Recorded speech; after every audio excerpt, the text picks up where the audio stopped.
చెప్పండి.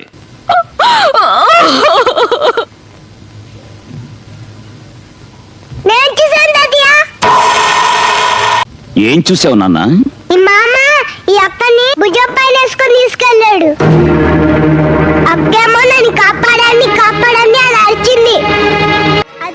ఏరా నీతి లేని కుక్క! మన కింద పనిచేసే వాళ్ళకి తిండి బట్ట ఇచ్చి అండగా నిలబడి ఆశ్రయం ఇవ్వడం యజమానిగా మన ధర్మం. అలాంటిది నిన్నే నమ్ముకుని నీ పంచన పడున్న వాళ్ళ పడకనే పంచుకున్నావంటే మృగానికి నీకు తేడా లేదు. అయ్యా, గుళ్ళోకి వెళ్ళి అమ్మవారి పసుపు తాడు పట్ల. అట్టగలయ్యా. ఇదిగో అమ్మాయి, ఇలా రా.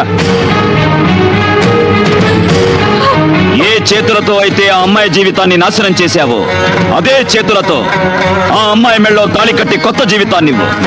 ఇదే ఈ పాపారాయుడి తీర్పు.